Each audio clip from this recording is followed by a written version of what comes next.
कश्मीर घाटी में 13 साल बाद हुआ एरो शो। नमस्कार, मैं हूं नीरज राजपूत और आज फाइनल असॉल्ट में आपको लेकर चलेंगे श्रीनगर की डल लेक पर, जहां पर भारतीय वायुसेना के फाइटर जेट्स और हेलीकॉप्टर्स ने हिस्सा लिया एयर डिस्प्ले में।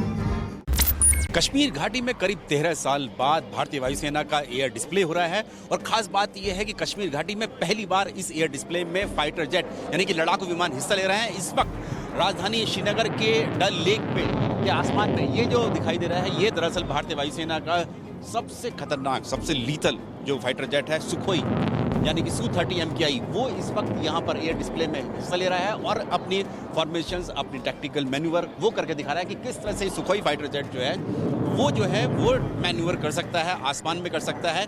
इस एयर डिस्प्ले में भारतीय वायुसेना के 3 सुखोई लड़ाकू विमानों ने हिस्सा लिया, जिन्होंने त्रिशूल फॉर्मेशन बनाई और त्रिशूल फॉर्मेशन बनाने के बाद अब ये एक फाइटर जेट जो है ये यहाँ पर मैन्यूवर कर रहा है। ये दिखा रहा है यहाँ पर जो लोग यहाँ पर इकट्ठा हुए हैं, बड़ी तादाद में डल लेक पर यानी कि डल झील पर लोग इकट्ठा हुए हैं इस एयर डिस्प्ले को देखने के लिए। ये दिखाता है कि किस तरह से कश्मीर की जो फिजाएं हैं वो अब बदलती हुई दिखाई दे रही हैं। लोग किस तरह से जो इस तरह के एयर डिस्प्ले हैं उसमें देखने के लिए हिस्सा ले रहे हैं। भारतीय वायुसेना ने और जो स्थानीय प्रशासन है कश्मीर का, जम्मू कश्मीर का, उसने इस एयर डिस्प्ले को आयोजित किया है, यहाँ डल लेक के आसमान में किया है और आज़ादी के अमृत महोत्सव का हिस्सा है ये एयर डिस्प्ले। और साथ ही भारतीय वायुसेना का, क्योंकि वायुसेना दिवस आने वाला 8 अक्टूबर, उससे पहले बेहद अहम हो जाता है ये एयर डिस्प्ले यहाँ डल लेक पर। इस एयर डिस्प्ले में सुखोई फाइटर जेट के अलावा जो MiG-21 बाइसन एयरक्राफ्ट, वही MiG-21 बाइसन एयरक्राफ्ट ने हिस्सा लिया, जिसे विंग कमांडर अभिनंदन उड़ा रहे थे बालाकोट एयर स्ट्राइक के बाद, जब पाकिस्तान के साथ डॉग फाइट हुई थी और जिसमें F-16 फाइटर जेट को मार गिराया था। वो भी इसका हिस्सा हुआ, जो कि अवंतीपुरा में स्क्वाड्रन है MiG-21 बाइसन की, वो हिस्सा लिया। इसके अलावा जो कि युवा यहाँ पर बहुत बड़ी तादाद में यहाँ पर इकट्ठा हुए देखने के लिए, उनको वायुसेना में आकर्षित करने के लिए जो आकाशगंगा टीम है वायुसेना की, जो कि ऊपर से आसमान से पैराड्रॉप होकर नीचे आती है, उसने हिस्सा लिया।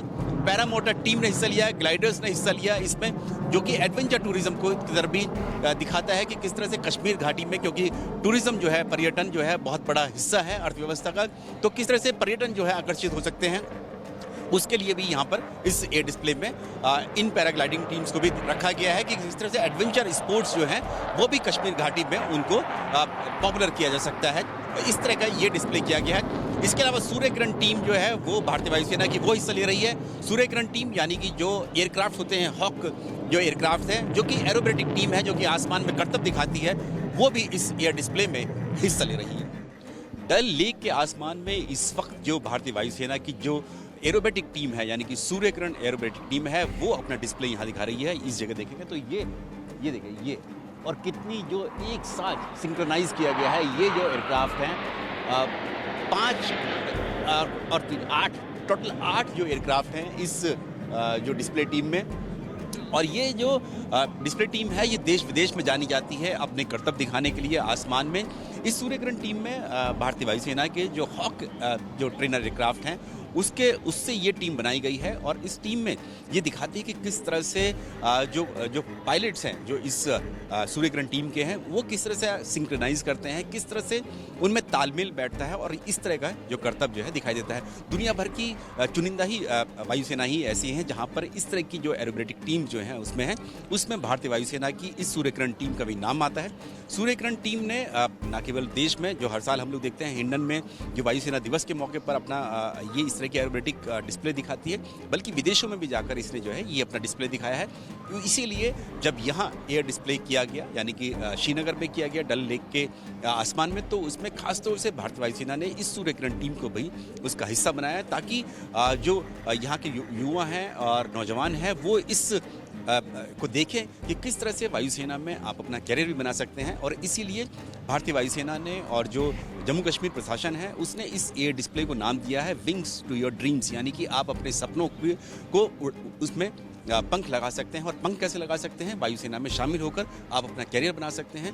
और किस तरह से मुख्य धारा में शामिल हो सकते हैं जम्मू कश्मीर के नौजवान, उसके लिए ही इस एयर डिस्प्ले का यहाँ पर आयोजन किया गया है।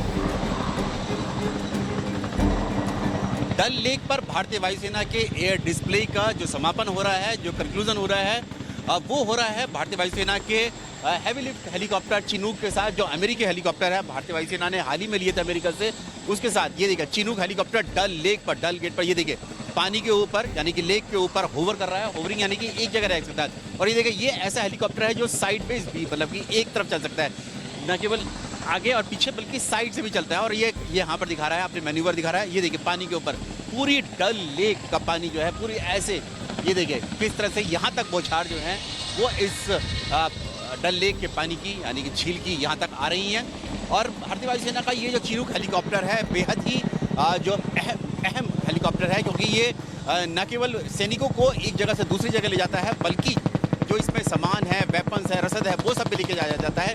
जब LAC पर भारत का चीन के साथ तनाव हुआ था, उस वक्त इस हेलीकॉप्टर ने बेहद अहम भूमिका निभाई थी।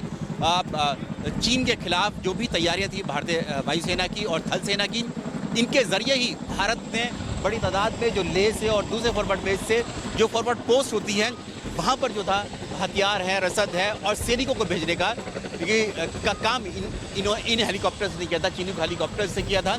और यहाँ पर इसीलिए इस एयर डिस्प्ले में खास तौर से भारतीय वायुसेना ने इन चिनूक हेलीकॉप्टर्स को इस डिस्प्ले का हिस्सा बनाया है। और वो भी समापन जो हो रहा है इस एयर डिस्प्ले का, वो हो रहा है। देखिए यहाँ तक बौछारें जो हैं इस डल लेक की यहाँ पर आ रही हैं, जो बड़ी तादाद में लोग यहाँ पर इकट्ठा हुए देखने के लिए इस एयर डिस्प्ले को, जो कि 13 साल बाद यहाँ श्रीनगर में हो रहा था। और हालांकि जो पहले 13 साल पहले होता था वो सिर्फ और सिर्फ एरोबेटिक टीम होता था, लेकिन इस बार इस एयर डिस्प्ले में लड़ाकू विमानों के साथ साथ हेलीकॉप्टर यानी कि चिनूक हेलीकॉप्टर को भी हिस्सा बनाया गया। और ये देखिए पानी, कैमरामैन वेद पांडे दिखाएंगे। देखिए डल लेक का पानी जो है वो जो एक जगह पर स्थिर था वो इस जगह से अब देखिए ये किस तरह से मूवमेंट जो हो गया है इस डल लेक में, सिर्फ और सिर्फ इस होवरिंग के चलते हुआ है कि किस तरह से जो चिनूक हेलीकॉप्टर वो होवर कर रहा था और पानी जो एक पूरी तरह से स्थिर था, पूरा इसमें मूवमेंट हो गया है। इसको देखकर यहाँ पर बड़ी तादाद में लोग देखेंगे, आप देखेंगे यहाँ पर पुलिसकर्मी तो है ही है जो यहाँ पर सिक्योरिटी में है, जो बच्चे, स्कूली बच्चे जो यहाँ पर बड़ी तादाद में आए वो देखने के लिए। ये देखिए बच्चे यहाँ पर खड़े हुए हैं, कैमरामैन वेद पांडे दिखा रहे होंगे, मीडिया कर्मी तो है ही हैं, स्थानीय लोग भी बड़ी तादाद में यहाँ पर आए, बच्चे आए, स्कूली छात्राएं यहाँ पर पहुँचे हैं इस डिस्प्ले को देखने के लिए। और ये दिखाता है कि किस तरह से जो कश्मीर की फिजाएं हैं वो किस तरह से बदल रही हैं, किस तरह से जो लोग हैं, आवाम हैं, वो मुख्य धारा में शामिल होना चाहते हैं। और न केवल मुख्य धारा में शामिल होना चाहते हैं बल्कि चाहते हैं कि शांति रहे कश्मीर घाटी में। और उसी का ही ये नतीजा है कि ये एयर डिस्प्ले यहाँ पर भारतीय वायुसेना का इस डल लेक गेट पर, डल लेक पर हो रहा है, डल लेक के आसमान में हो रहा है।